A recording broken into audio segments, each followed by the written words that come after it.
നമസ്കാരം. ലൈവ് വാർത്തയിലേക്ക് സ്വാഗതം. ഞാൻ പാർവതി. പ്രധാന വാർത്തകൾ. പൊതുപ്രവർത്തകർക്ക് പോലീസ് സ്റ്റേഷനിൽ അയിത്തം കൽപ്പിക്കേണ്ടതില്ലെന്ന് ആഭ്യന്തരമന്ത്രി രമേശ് ചെന്നിത്തല. ബ്ലേഡ് കൊട്ടേഷൻ മാഫിയകളെ എന്തു വില കൊടുത്തും അമർച്ച ചെയ്യുമെന്നും ചെന്നിത്തല. ബിജെപിയെ അധികാരത്തിൽ നിന്ന് അകറ്റി നിർത്തുക ഇടതുപക്ഷത്തിന്റെ ഏറ്റവും പ്രധാന രാഷ്ട്രീയ ലക്ഷ്യമെന്ന് MLA advocate K Raju. Punalur താലൂക്കിലെ ഒരു സർക്കാർ ഓഫീസും മാറ്റിക്കൊണ്ടുപോകാൻ അനുവദിക്കില്ലെന്നും എംഎൽഎ. അർദ്ധരാത്രി യുവാവിനെ മർദ്ദിച്ചവശനാക്കി പണം കവർന്ന മൂവർ സംഘത്തെ മണിക്കൂറുകൾക്കകം കൊട്ടാരക്കര പോലീസ് പിടികൂടി. വാർത്തകൾ വിശദമായി. പൊതുപ്രവർത്തകർക്ക് പോലീസ് സ്റ്റേഷനിൽ അയിത്തം കൽപ്പിക്കേണ്ടതില്ലെന്ന് ആഭ്യന്തരമന്ത്രി രമേശ് ചെന്നിത്തല. ബ്ലേഡ് കൊട്ടേഷൻ മാഫികളെ എന്തു വില കൊടുത്തും അമർച്ച ചെയ്യുമെന്നും അദ്ദേഹം പറഞ്ഞു. പത്തനാപുരത്ത് പുതിയ സിഐ ഓഫീസ് ഉദ്ഘാടനം ചെയ്ത് സംസാരിക്കുകയായിരുന്നു അദ്ദേഹം. പോലീസിനെ പേടിക്കേണ്ടത് കുറ്റവാളികൾ മാത്രമാണെന്നും ഒരു നിരപരാധി പോലും പോലീസ് സ്റ്റേഷനിൽ പീഡിപ്പിക്കപ്പെടരുതെന്നും രമേശ് ചെന്നിത്തല പറഞ്ഞു. പൊതുപ്രവർത്തകർ സമൂഹത്തിന്റെ ചാലകശക്തികളാണ്. അവർക്ക് പോലീസ് സ്റ്റേഷനിൽ അയിത്തം കൽപ്പിക്കേണ്ട കാര്യമില്ല. കേന്ദ്ര ക്രൈം റിപ്പോർട്ട് ബ്യൂറോയുടെ കണക്കനുസരിച്ച് രാജ്യത്ത് ഏറ്റവും കൂടുതൽ കേസുകൾ രജിസ്റ്റർ ചെയ്തിട്ടുള്ള സംസ്ഥാനം കേരളമാണെന്ന് ചെന്നിത്തല ചൂണ്ടിക്കാട്ടി. നിർഭയ കേരളം സുരക്ഷിത കേരളം പദ്ധതി യാഥാർത്ഥ്യമാകുന്നതോടെ സംസ്ഥാനത്ത് ക്രിമിനൽ വാഴ്ചയും സ്ത്രീകൾക്കും കുട്ടികൾക്കുമെതിരായ അക്രമങ്ങളും വലിയ തോതിൽ അവസാനിപ്പിക്കാൻ കഴിയുമെന്നും ആഭ്യന്തരമന്ത്രി പ്രതീക്ഷ പ്രകടിപ്പിച്ചു. മണൽ ബ്ലേഡ് കൊട്ടേഷൻ മാഫിയകളെ എന്തു വില കൊടുത്തും അമർച്ച ചെയ്യുമെന്നും ചെന്നിത്തല പറഞ്ഞു. പത്തനാപുരം പോലീസ് സ്റ്റേഷൻ അങ്കണത്തിൽ പ്രത്യേകം തയ്യാറാക്കിയ പന്തലിൽ വെച്ചാണ് ഉദ്ഘാടന സമ്മേളനം നടന്നത്.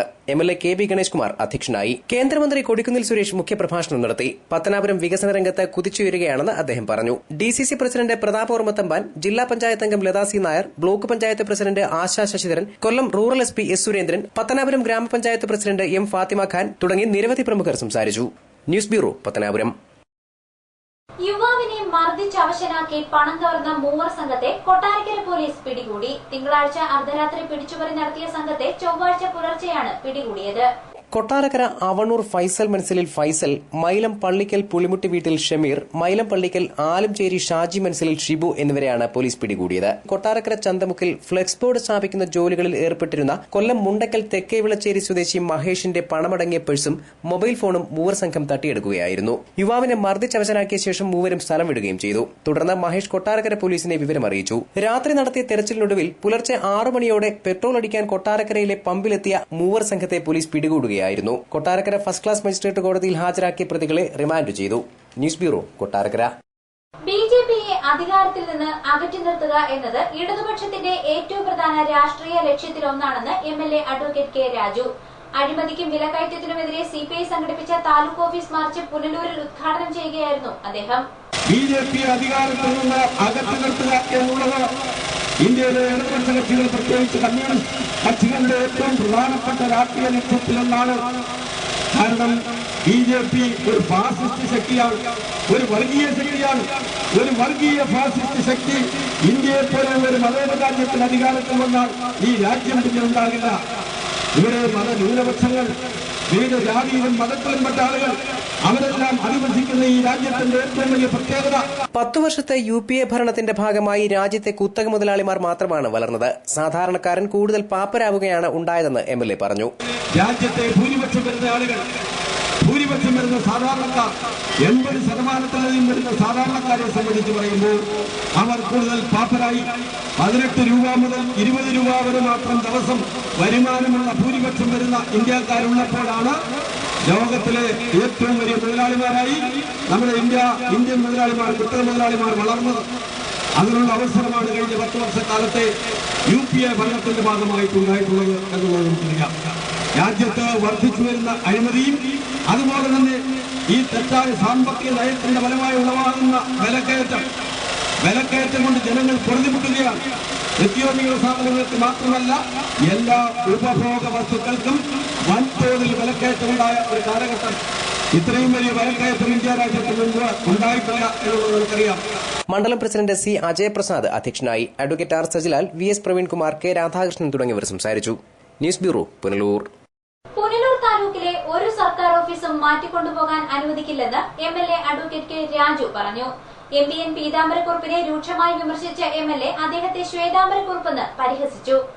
ഇവിടെ ഇപ്പോൾ UDF ചില നേതാക്കന്മാരും ഒക്കെ ചേർന്നുകൊണ്ട് പുനലൂരിൽ പ്രവർത്തിക്കുന്ന സർക്കാർ ഓഫീസുകൾ വേറെ എങ്ങോട്ടെങ്കിലും മാറ്റിക്കൊണ്ടു പോകാൻ വേണ്ടിയിട്ടുള്ള പരിശ്രമം. അവരെ തിരിച്ചറിയണ്ടേ? നമ്മുടെ നാട്ടിൽ ജനങ്ങൾ തിരിച്ചറിയണ്ടേ? പുനലൂരിലെ പുതിയ താലൂക്കാണോ ഇത്? യഥാർത്ഥത്തിൽ എത്രയോ വർഷങ്ങൾക്ക് മുമ്പ് രൂപീകരിച്ച ഈ താലൂക്ക്, ആ താലൂക്കുമായി ബന്ധപ്പെട്ട് ഇവിടെ പ്രവർത്തിക്കുന്ന ഓഫീസുകൾ മറ്റേതെങ്കിലും സ്ഥലത്തേക്ക് മാറ്റിക്കൊണ്ടുപോകാൻ ആർക്കാണ് അധികാരം? ആർക്കാണ് അവകാശം? ജനങ്ങളോട് വെല്ലുവിളിയാണ്, ജനങ്ങളോടുള്ള വെല്ലുവിളിയാണ്. ഒരൊറ്റ ഓഫീസ് പോലും ഈ പുനലൂർ താലൂക്ക് ഓഫീസുമായി ബന്ധപ്പെട്ടുള്ള ഒരൊറ്റ ഓഫീസ് പോലും ഇവിടെ നിന്ന് മാറ്റിക്കൊണ്ടുപോകാൻ കമ്മ്യൂണിസ്റ്റ് പാർട്ടി ഉള്ള കാലത്തോളം സമ്മതിക്കില്ല എന്ന് അസംയുക്തമായി പ്രഖ്യാപിക്കാൻ ഞാൻ ആഗ്രഹിക്കുക. കിഴക്കൻ മേഖലയിലെ കുടിയൊഴിപ്പിക്കപ്പെടുന്ന റെയിൽവേ പുറമ്പോക്ക് നിവാസികളുടെ പുനരധിവാസത്തിനായി എംപി എൻ പീതാംബരക്കുറുപ്പ് ഒന്നും ചെയ്തില്ലെന്ന് എംഎൽഎ പറഞ്ഞു. രൂക്ഷമായ ഭാഷയിൽ എംപിയെ വിമർശിച്ച അഡ്വക്കേറ്റ് കെ രാജു പീതാംബരക്കുറുപ്പിനെ ശ്വേതാംബരക്കുറുപ്പ് എന്ന് സംബോധന ചെയ്താണ് പരിഹസിച്ചത്. ഞാൻ ചോദിക്കുന്നു, വാചകമല്ലാതെ ഈ അടൂർ പാർലമെന്റും അല്ല കൊല്ലം പാർലമെന്റ് മണ്ഡലത്തിൽ എന്തെങ്കിലും വികസന പ്രവർത്തനം നടത്താൻ അദ്ദേഹത്തിന് കഴിഞ്ഞിട്ടുണ്ടോ? റെയിൽവേ പുറമ്പോക്കിൽ നിന്ന് ഒഴിപ്പിക്കുന്നവർക്ക് വേണ്ടിയിട്ട് അവർക്കിപ്പോൾ നോട്ടീസ് കൊടുത്തുകൊണ്ടിരിക്കുകയാണ് കിഴക്കോട്ടുള്ളത്. ഞാൻ ചോദിക്കുന്നത്, കുടിയൊഴിപ്പിക്കാൻ പോകുന്ന ആ പാവപ്പെട്ട റെയിൽവേ പുറമ്പോക്കിൽ കഴിയുന്ന ആളുകൾക്ക് അവർക്ക് പകരം ഒരു സംവിധാനം ഉണ്ടാക്കി കൊടുക്കാൻ, അവർക്കൊരു നഷ്ടപരിഹാരം കൊടുക്കാൻ, ഈ റെയിൽവേയെ കൊണ്ട് എന്തെങ്കിലും നഷ്ടപരിഹാരം ഘടിപ്പിക്കാൻ ബഹുമാനപ്പെട്ട നമ്മുടെ ശ്വേതാംബരക്കുറിപ്പിന് കഴിയുന്നുണ്ടോ? News bureau, Punalur. വിവിധ ആവശ്യങ്ങൾ ഉന്നയിച്ച് NRIG workers union Kadakkal area കമ്മിറ്റിയുടെ നേതൃത്വത്തിൽ തൊഴിലുറപ്പ് തൊഴിലാളികൾ പോസ്റ്റ് ഓഫീസിലേക്ക് മാർച്ചും ധർണയും നടത്തി. സംഘടന ജില്ലാ സെക്രട്ടറി കൊല്ലായൻ സുദേവൻ മാർച്ച് ഉദ്ഘാടനം ചെയ്തു. NRIG workers union Kadakkal area കമ്മിറ്റിയുടെ നേതൃത്വത്തിലായിരുന്നു മാർച്ചും പിക്കറ്റിംഗും ഏർപ്പെടുത്തിയത്. വേതന കുടിശ്ശിക ഉടൻ നൽകുക, മിനിമം കൂലി 320 ആക്കുക, തൊഴിൽ ദിനം 200 ആക്കി ഉയർത്തുക, ജോലി സ്ഥിരത ഉറപ്പുവരുത്തുക, ജോലി സമയം രാവിലെ 9 മുതൽ വൈകിട്ട് 4 വരെ ക്രമീകരിക്കുക എന്നിവയായിരുന്നു ആവശ്യം. NRIG വർക്കേഴ്സ് യൂണിയൻ ജില്ലാ സെക്രട്ടറി കൊല്ലായിൽ സുദേവൻ പിക്കറ്റിംഗ് ഉദ്ഘാടനം ചെയ്തു. ദേശീയ ഗ്രാമീണ തൊഴിലുറപ്പ് നിയമത്തിൽ കേന്ദ്ര സർക്കാർ അംഗീകരിച്ച കർഷക തൊഴിലാളികൾക്ക് നൽകുന്ന മിനിമം വേതനം തൊഴിലുറപ്പ് തൊഴിലാളികൾക്ക് നൽകാൻ കേന്ദ്ര സംസ്ഥാന സർക്കാരുകൾ നടപടി സ്വീകരിക്കണമെന്ന് അദ്ദേഹം ആവശ്യപ്പെട്ടു. കർഷക തൊഴിലാളികളുടെ മിനിമം കൂലി 320 രൂപയായി ഇന്ത്യ ഗവൺമെന്റ് അംഗീകരിച്ചിട്ടുള്ള ഈ രാജ്യത്ത് ആ കൂലി ഈ തൊഴിലാളിക്ക് നൽകുമെന്ന് നിയമം അംഗീകരിച്ചിട്ടുള്ളപ്പോൾ ആ 320 രൂപ തൊഴിലാളിക്ക് കൂലി നൽകുവാൻ കേന്ദ്ര സംസ്ഥാന സർക്കാരുകൾ തയ്യാറാകുന്നില്ല. തൊഴിലാളിയുടെ മിനിമം കൂലി നിയമമനുസരിച്ച് നൽകുവാൻ ഇന്ത്യ ഗവൺമെന്റ് അംഗീകരിച്ചിട്ടുള്ള മിനിമം കൂലി ഈ മേഖലയിലെ തൊഴിലാളികൾക്ക് ലഭിക്കണം. അത് ലഭിക്കാനുള്ള നിലപാട് കേരളത്തിലെ ഉമ്മൻചാണ്ടിയുടെ ഗവൺമെന്റും കേന്ദ്ര ഗവൺമെന്റും സ്വീകരിക്കണം. ഇതാണ് രണ്ടാമതായി ഉന്നയിക്കുന്ന മുദ്രാവാക്യം. NRIG വർക്കേഴ്സ് യൂണിയൻ ജില്ലാ കമ്മിറ്റി അംഗം എസ് ബിനു ചടങ്ങിൽ അധ്യക്ഷനായിരുന്നു. NRIG workers union area secretary M Naseer സ്വാഗതം പറഞ്ഞു. ജില്ലാ കമ്മിറ്റി അംഗങ്ങളായ കരകുളം ബാബു, ആനന്ദകുസുമം, ലതിക വിദ്യാധരൻ, കടയ്ക്കൽ ഗ്രാമപഞ്ചായത്ത് president R Latha, block panchayat president B Sivadasa Pillai, MS Murali, Subbalal തുടങ്ങിയവർ സംസാരിച്ചു. News bureau, Kadakkal. പത്തനാപുരം ആസ്ഥാനമാക്കി പോസ്റ്റൽ ഡിവിഷൻ ആരംഭിക്കുമെന്ന് കേന്ദ്ര സഹമന്ത്രി കൊടിക്കുന്നിൽ സുരേഷ്. പത്തനാപുരം ഹെഡ് പോസ്റ്റ് ഓഫീസിനായി പുതുതായി പണികഴിപ്പിച്ച കെട്ടിടം ഉദ്ഘാടനം ചെയ്ത് സംസാരിക്കുകയായിരുന്നു അദ്ദേഹം. കാലമായി നമ്മുടെ ഈ പോസ്റ്റ് ഓഫീസ് ജീർണതയിൽ, നമ്മുടെ ഈ പോസ്റ്റ് ഓഫീസ് വളരെ മോശമായ ഒരു കണ്ടീഷനായി. എന്ന് ഈ കെട്ടിടം മോശമായ അവസ്ഥയിൽ അന്ന് മുതൽ ഇവിടെ ഷെയ്ക്ക് പഞ്ചായത്ത് മെമ്പറായിരുന്ന കാലഘട്ടത്തിലാണ് ഇത് കെട്ടിടത്തിന്റെ ജീർണാവസ്ഥ ആരംഭിച്ചത്. അന്ന് വളരെ ശക്തമായ ഒരു സമ്മർദ്ദം വന്നിരുന്ന ഈ കെട്ടിടം മാറ്റിയിട്ടുണ്ടാകും. പത്തനംതിട്ട പോസ്റ്റൽ ഡിവിഷൻ വിഭജിച്ച് പത്തനാപുരം ആസ്ഥാനമാക്കി പുതിയ പോസ്റ്റൽ ഡിവിഷൻ ആരംഭിക്കുന്നതിനുള്ള നടപടി സ്വീകരിക്കുമെന്ന് കൊടിക്കുന്നിൽ പറഞ്ഞു. നിലവിൽ കൊല്ലം ജില്ലയുടെ കിഴക്കൻ മേഖലയിൽപ്പെടുന്ന മുഴുവൻ പോസ്റ്റ് ഓഫീസുകളുടെയും ഇടപാടുകൾ നടക്കുന്നത് പത്തനംതിട്ട പോസ്റ്റൽ ഡിവിഷന് കീഴിലാണ്. പരിധിയിൽ കൂടുതൽ ജോലിഭാരം ഇവിടെ ഉള്ളതായും ഇതുമൂലമാണ് പല കാര്യങ്ങളിലും തീരുമാനമെടുക്കാൻ കഴിയാത്തതെന്നും കാലതാമസം ഉണ്ടാകുന്നതെന്നും അദ്ദേഹം പറഞ്ഞു. പത്തനാപുരം ആസ്ഥാനമാക്കി പോസ്റ്റൽ ഡിവിഷൻ ആരംഭിക്കുന്നതോടെ പുന്നൂർ, പത്തനാപുരം, കൊട്ടാരക്കര താലൂക്കുകളിലെ പോസ്റ്റ് ഓഫീസുകളുടെ പ്രവർത്തനം പുതിയ കേന്ദ്രത്തിലൂടെ യാഥാർത്ഥ്യമാക്കാമെന്നും അദ്ദേഹം പറഞ്ഞു. KB ഗണേഷ് കുമാർ MLA ചടങ്ങിൽ അധ്യക്ഷനായി. ബ്ലോക്ക് പഞ്ചായത്ത് പ്രസിഡന്റ് ആശാ ശശിധരൻ ഉൾപ്പെടെ നിരവധി പ്രമുഖർ പങ്കെടുത്തു. News bureau, Pathanapuram. UIT കെട്ടിടത്തിന്റെ നിർമ്മാണത്തിനായി തെന്മലയിൽ പഞ്ചായത്ത് വിട്ടു നൽകിയ സ്ഥലം കേരള സർവകലാശാല അധികൃതർ സന്ദർശിച്ചു. ശനിയാഴ്ച ഉച്ചയോടെ എത്തിയ സംഘം സ്ഥലം അളന്നു തിരിച്ച് തിട്ടപ്പെടുത്തി. തെന്മല ജംഗ്ഷനിൽ മാർക്കറ്റിനോട് ചേർന്നുള്ള 25 സെന്റ് സ്ഥലമാണ് പഞ്ചായത്ത് UIT നിർമ്മാണത്തിനായി വിട്ടു നൽകിയിട്ടുള്ളത്. നിലവിൽ ഒറ്റക്കൽ ഹയർ സെക്കൻഡറി സ്കൂളിന് സമീപത്തെ അസൌകര്യങ്ങൾ നിറഞ്ഞ കെട്ടിടത്തിലാണ് UIT പ്രവർത്തിക്കുന്നത്. മെച്ചപ്പെട്ട സൌകര്യങ്ങളുള്ള സ്ഥലം UITക്കായി നൽകണമെന്ന് നേരത്തെ ആവശ്യമുയർന്നിരുന്നു. പഞ്ചായത്ത് തെന്മല ഗവൺമെന്റ് LPSൽ പുതുതായി നിർമ്മിച്ച കെട്ടിടം UITക്ക് വിട്ടു നൽകാൻ ശ്രമിച്ചെങ്കിലും പരാജയപ്പെട്ടു. ഈ സാഹചര്യത്തിലാണ് തെന്മല ജംഗ്ഷനിൽ UITക്കായി സ്ഥലം അനുവദിച്ചത്. ഇവിടെ തന്നെയാണ് പുതിയ പോലീസ് സ്റ്റേഷന് വേണ്ടിയും 25 സെന്റ് സ്ഥലം വിട്ടു നൽകിയിരിക്കുന്നത്. പോലീസ് സ്റ്റേഷനും UITയും വരുന്നതോടെ മാർക്കറ്റിന്റെ പ്രവർത്തനം നിലയ്ക്കും എന്ന ആശങ്കയും ജനങ്ങൾക്കിടയിലുണ്ട്. വികസന പ്രവർത്തനങ്ങൾക്ക് തെന്മല പഞ്ചായത്തിൽ സ്ഥലപരിമിതി ഉണ്ടെന്നിരിക്കെ കാലാകാലങ്ങളിൽ വന്ന ഭരണാധികാരികൾ ഉള്ള സ്ഥലം ജനങ്ങൾക്ക് പ്രയോജനകരമായ രീതിയിൽ വിനിയോഗിച്ചില്ലെന്നാണ് ചൂണ്ടിക്കാണിക്കപ്പെടുന്നത്. News bureau, Thenmala. കത്തുന്ന വേരിൽ കിഴക്കൻ മേഖലയുടെ മനസ്സ് കീഴടക്കുന്ന പുതിയ രുചിയാണ് കോഴിക്കോടൻ കുലുക്കി സർബത്ത്. ലൈവ് വാർത്താ സ്പെഷ്യൽ. വേനൽ കടുത്തതോടെ കിഴക്കൻ മേഖലയിൽ പലയിടത്തായി പതിവ് പോലെ വഴിയരികിൽ തണ്ണിമത്തൻ സ്റ്റോളുകൾ നിരന്നുകഴിഞ്ഞു. തണ്ണിമത്തൻ നന്നായി വിറ്റുപോകുമ്പോഴും വേനൽക്കാലത്ത് പുതിയൊരു രുചിയുടെ പിന്നാലെയാണിപ്പോൾ കിഴക്കൻ മേഖല. പ്രത്യേക രീതിയിൽ പ്രത്യേക രുചിയിൽ തയ്യാറാക്കുന്ന കോഴിക്കോടൻ കുലുക്കി സർബത്താണ് ഇപ്പോഴത്തെ താരം. അടിപൊളി സർബത്താണ്. ഇതുവരെ ഞാൻ കർണാടകയിൽ ഇതുവരെ 10-28 കൊല്ലമായി ഞാൻ ഇതുവരെ കണ്ടിട്ടില്ല. ദിവസവും ഈ റോഡിൽ പോകും എന്നൊന്നും ഇവിടെ നിർത്തി ഇവിടെ കുടിക്കും. ദിവസം 2 ദിവസം കുടിക്കും.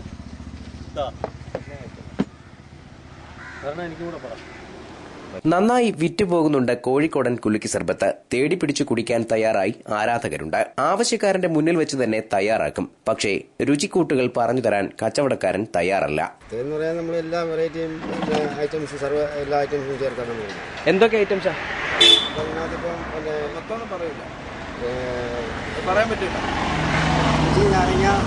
ഇഞ്ചി നാരങ്ങ, പിന്നെ സർബത്തിന്റെ ഇത്, പിന്നെ പഞ്ചസാര, പിന്നെ സ്ട്രോബെറിയുടെ സാധനം.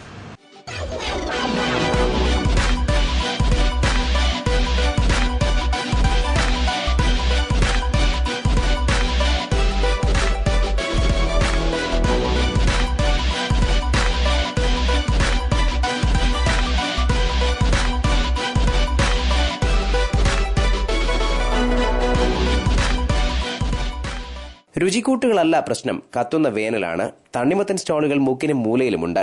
പക്ഷേ കുലുക്കി സർബത്തുണ്ടെങ്കിൽ അതാണ് ഇപ്പോഴത്തെ താരം. കഴിഞ്ഞ കുറെ കാലമായി തണ്ണിമത്തനായിരുന്നു വേനൽക്കാലത്ത് മലയാളിക്ക് ആശ്വാസം. എന്നാൽ ഇപ്പോൾ കോഴിക്കോടിന്റെ തനത് രുചിയുമായി കോഴിക്കോടൻ കുലുക്കി സർബത്ത് കേരളത്തിൽ ഏറ്റവും കൂടുതൽ ചൂടുള്ള പുല്ലൂരിന്റെ കീഴടക്കിയിരിക്കുകയാണ്. ക്യാമറാമാൻ അഖിൽ കമ്പിച്ചേരിക്കും. അഞ്ചൽ കോട്ടുകലിൽ വനിതാ സ്പോർട്സ് അക്കാദമി ആരംഭിക്കണമെന്ന് ആവശ്യപ്പെട്ട് ആക്ഷൻ കൌൺസിൽ രംഗത്ത്. സാങ്കേതിക കാരണങ്ങളാൽ മുടങ്ങിയ പദ്ധതിക്കായാണ് ഇപ്പോൾ ആവശ്യമുയരുന്നത്. 2004 പ്രയാർ ഗോപാലകൃഷ്ണൻ ചടയമംഗലം MLA ആയിരുന്നപ്പോഴാണ് കോട്ടുകലിൽ സ്പോർട്സ് അക്കാദമി തുടങ്ങാൻ തീരുമാനിച്ചത്. ഇതിനായി കോട്ടുകൽ കൃഷിഫാമിന്റെ 20 ഏക്കർ സ്ഥലം വിട്ടു നൽകാൻ CPM നേതൃത്വം നൽകുന്ന ജില്ലാ പഞ്ചായത്ത് തയ്യാറായിരുന്നില്ല. തുടർന്ന് LDF സർക്കാർ അധികാരത്തിൽ വന്നപ്പോൾ കൃഷിവകുപ്പ് 20 ഏക്കർ സ്ഥലം വിട്ടു നൽകി. സ്പോർട്സ് അതോറിറ്റി ഓഫ് ഇന്ത്യക്ക് കൈമാറേണ്ട സ്ഥലം സ്പോർട്സ് കൌൺസിലിന് പാട്ടത്തിന് നൽകിയതാണ് വനിതാ സ്പോർട്സ് അക്കാദമി തുടങ്ങുന്നതിന് തടസ്സമായത്. പാട്ടവ്യവസ്ഥയിൽ സ്ഥലം ഏറ്റെടുക്കാൻ സ്പോർട്സ് അതോറിറ്റി ഓഫ് ഇന്ത്യ തയ്യാറായതുമില്ല. തുടർന്നാണ് പദ്ധതി മുടങ്ങിയത്. പ്രശ്നങ്ങൾ പരിഹരിച്ച് അക്കാദമി ഉടൻ തുടങ്ങുന്നതിന് നടപടി സ്വീകരിക്കണമെന്ന് ആവശ്യപ്പെട്ടുള്ള നിവേദനം മന്ത്രി തിരുവഞ്ചൂർ രാധാകൃഷ്ണന് കൈമാറിയിട്ടുണ്ട്. വനിതാ സ്പോർട്സ് അക്കാദമിയെ സംബന്ധിച്ച് വനിതാ സ്പോർട്സ് അന്നത്തെ ഇതിന്റെ സ്പോർട്സിന്റെ ഗവൺമെന്റ് സെക്രട്ടറി എൻ്റെ ഒരു പേഴ്സണൽ ഫ്രണ്ടായിരുന്നു. അപ്പോൾ അദ്ദേഹത്തോട് ഞാൻ ഏതെങ്കിലും ഒരു സ്ഥാപനം ചോദിച്ചു. അപ്പോൾ അദ്ദേഹം പറഞ്ഞു ഡെവലപ്മെന്റ് കൗൺസിൽ വരുന്നു, ആന്റണി സാർ പങ്കെടുക്കുന്നു. അന്ന് അദ്ദേഹത്തെ കൊണ്ട് അന്നത്തെ മന്ത്രി സുനിൽ ദത്ത് എന്ന് പറഞ്ഞ സിനിമാ നടനായിരുന്നു സ്പോർട്സിൻ്റെ മന്ത്രി. അദ്ദേഹത്തോട് പറയിച്ചാൽ ഒരെണ്ണം കിട്ടുമെന്ന് പറഞ്ഞു. ആ ഒരു ശ്രമം നടത്തിയതിൻ്റെ ഫലമായിട്ടാണ് കേരളത്തിൽ വനിതാ സ്പോർട്സ് അക്കാദമി ചടയമംഗലത്ത് അനുവദിച്ചത്. അപ്പോൾ അന്ന് ഞാൻ ഗൗരിയമ്മയോട് പറഞ്ഞ് സ്ഥലം ചോദിച്ചു. ഗൗരിയമ്മയോട് പറഞ്ഞ സ്ഥലം ചോദിച്ചു. സ്പോർട്സിൻ്റെ മന്ത്രി കെ സുധാകരനായിരുന്നു. കെ സുധാകരൻ സ്വകാര്യമായിട്ട് എന്നെ വിളിപ്പിച്ചിട്ട് അദ്ദേഹത്തിൻ്റെ കോൺസ്റ്റിറ്റ്യുവൻസിയിൽ ഒരെണ്ണം തുടങ്ങുന്നതിനുള്ള മാർഗം ചോദിച്ചു. ഞാൻ പോയ വഴി തന്നെ എല്ലാം തന്നെ ഞാൻ അദ്ദേഹത്തോട് പറഞ്ഞു. അപ്പോൾ അദ്ദേഹത്തോട് ഞാൻ പറഞ്ഞു 5 ലക്ഷം രൂപ മാത്രമായിരുന്നു ഒരു MLA ഫണ്ടിൽ നിന്ന് വിനിയോഗിക്കാൻ മാക്സിമം എമൗണ്ട്. നമ്മുടെ ഇവിടെ നിന്നുള്ള 2 ജില്ലാ പഞ്ചായത്ത് മെമ്പർമാർ നമ്മുടെ ജില്ലാ പഞ്ചായത്തിൽ ഒരു റെസല്യൂഷൻ ലഭിച്ചു. ആ റെസല്യൂഷൻ്റെ ഒറിജിനൽ കോപ്പിയാണ്. ഇതിന്റെ ഭാഗമായി 26-ന് കോട്ടുകലിൽ മുൻ MLA പ്രയാർ ഗോപാലകൃഷ്ണന്റെ നേതൃത്വത്തിൽ ആക്ഷൻ കൌൺസിൽ ധർണ നടത്തും. KPCC general secretary Padmaja Venugopal dharna ഉദ്ഘാടനം ചെയ്യും. N. പീതാംബരക്കുറുപ്പി MP ചടങ്ങിൽ സംബന്ധിക്കും. സ്പോർട്സ് അതോറിറ്റി ഓഫ് ഇന്ത്യയ്ക്ക് സ്ഥലം കൈമാറി അക്കാദമി തുടങ്ങണമെന്ന ആവശ്യവുമായി എബ്രഹാം ഇലഞ്ഞിമണ്ണിൽ ചെയർമാനായും ശ്രീകുമാർ ജനറൽ കൺവീനറായും VDCB D. ചന്ദ്രബാബു എന്നിവർ ഭാരവാഹികളായും ആക്ഷൻ കൌൺസിൽ രൂപീകരിച്ചിട്ടുണ്ട്. News bureau, Kadakkal. കാർഷിക മേഖലയ്ക്കും ഭവന നിർമ്മാണത്തിനും പ്രാധാന്യം നൽകി ചിത്ര ഗ്രാമപഞ്ചായത്തിന്റെ ബജറ്റ്. വനിതകൾക്ക് ഓട്ടോറിക്ഷ നൽകുന്ന പദ്ധതിക്കാണ് ബജറ്റിലെ പ്രധാന ആകർഷണം. സമഗ്ര വികസനത്തിന് മുൻതൂക്കം നൽകിക്കൊണ്ടുള്ള ബജറ്റ് ഗ്രാമപഞ്ചായത്ത് വൈസ് പ്രസിഡന്റും ധനകാര്യ സ്റ്റാൻഡിംഗ് കമ്മിറ്റി ചെയർമാനുമായ ലീന ഓമനദേവനാണ് അവതരിപ്പിച്ചത്. 2014-15 വർഷത്തെ ബഡ്ജറ്റിൽ നമ്മൾ പ്രതീക്ഷിക്കുന്ന വരവ് 34,66,70,000 രൂപയാണ് നമ്മൾ പ്രതീക്ഷിക്കുന്ന വരവ്. എന്നാൽ നമ്മുടെ ചെലവെന്ന് പറയുന്നത് 34,11,09,000 രൂപയാണ് നമ്മുടെ ചെലവ് ഉദ്ദേശിക്കുന്നത്.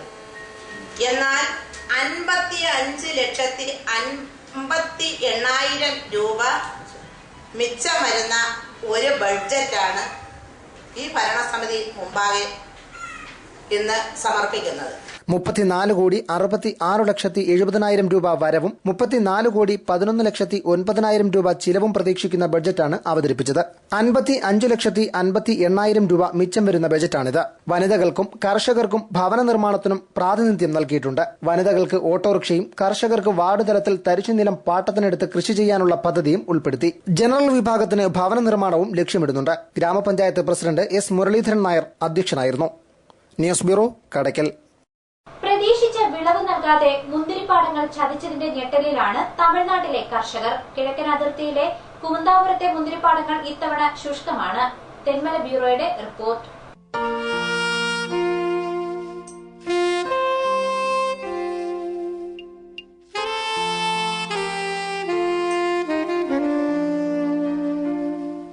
കേരള തമിഴ്നാട് അതിർത്തിയിലുള്ള കടയനെല്ലൂരിൽ നിന്ന് 2 കിലോമീറ്റർ അകലെ കുമുന്താപുരം എന്ന ഗ്രാമത്തിലാണ് ഈ മുന്തിരിപ്പാടങ്ങൾ. മുന്തിരി തന്നെയാണ് ഇവിടുത്തെ പ്രധാന കൃഷി. വർഷത്തിൽ 3 സീസണുകളിൽ മുന്തിരി വിളവെടുക്കാം. 3 സീസണുകളിലായി ഏകദേശം 6000 കിലോഗ്രാം മുന്തിരിയാണ് പോയ വർഷം ഇവിടെ വിളവെടുത്തതെങ്കിൽ ഇത്തവണ അത് 600 തികയ്ക്കുമോ എന്ന ആശങ്കയിലാണ് കർഷകർ. മുന്തിരി കൃഷിയിൽ പരമപ്രധാനം ജലസേചനം തന്നെ. കൃഷിക്ക് എത്ര വെള്ളം നൽകുന്നുവോ അത്രയും വിളവും ഗുണവും ലഭിക്കും. പക്ഷേ ഇത്തവണ നോട്ടക്കുറവ് കൊണ്ടോ അതോ കാലാവസ്ഥാ വ്യതിയാനം കൊണ്ടോ വിളവ് കുറഞ്ഞത് എന്ന ആശയക്കുഴപ്പത്തിലാണ് കർഷകർ. മുന്തിരി വിളവെടുപ്പ് സമയത്ത് ഇവിടേക്ക് സഞ്ചാരികൾ ഒഴുകിയെത്താറുണ്ട്. കാഴ്ചക്കാർ ഇത്തവണയും കുറഞ്ഞില്ല. പക്ഷേ വിളവ് കുറഞ്ഞു. അധ്വാനത്തിനൊപ്പം വിശ്വാസവും കെട്ടുപിണയുന്ന കൃഷിയിൽ ഇവിടുത്തെ പരമ്പരാഗത കർഷകരിൽ ചിലർ വിശ്വസിക്കുന്നത് സഞ്ചാരികൾ കണ്ണുവച്ചതുകൊണ്ടാണ് ഇത്തവണ വിളവ് കുറഞ്ഞതെന്നാണ്. സത്യമെന്തായാലും തമിഴ്നാട്ടിലും കേരളത്തിലും വേനൽ രൂക്ഷമാകുന്ന സാഹചര്യത്തിൽ കിട്ടിയ വിളവ് അതിവേഗം കേരളത്തിലെ വിപണികളിൽ എത്തിക്കാനുള്ള ഒരുക്കത്തിലാണ് കർഷകർ. കറക്റ്റാ 90 നാളാവും, 3 മാസം ആവും. വർഷத்துக்கு கரெக்டா 4 சீசன் விளைஞ்சா இங்கிட்டு லோக்கலில் போகும், திருப்பி ஃபுல்லாக கேரளா தான். லோக்கலில் ரொம்ப அழியாது, ஃபுல்லாக கேரளா. News bureau, Thenmala. ഇടമൺ സർക്കാർ LP സ്കൂൾ പള്ളിക്കുന്ന് റോഡ് ഗതാഗതത്തിന് തുറന്നു നൽകി. Punalur MLA advocate K. Raju റോഡിന്റെ ഉദ്ഘാടനം നിർവഹിച്ചു. ഇടമൺ LP സ്കൂളിന് സമീപത്ത് നിന്നും പള്ളിക്കുന്നിലേക്കുള്ള ഗ്രാമീണ റോഡാണ് ഗതാഗത യോഗ്യമാക്കി തുറന്നു നൽകിയത്. Punalur MLA advocate K. രാജുവിന്റെ പ്രത്യേക വികസന ഫണ്ടിൽ നിന്നും അനുവദിച്ച 7 ലക്ഷം രൂപ വിനിയോഗിച്ചാണ് റോഡ് ഗതാഗത യോഗ്യമാക്കിയത്. കഴിഞ്ഞ ദിവസം ഇടമൺ സർക്കാർ LP സ്കൂളിന് സമീപം നടന്ന ചടങ്ങിലായിരുന്നു ഉദ്ഘാടനം.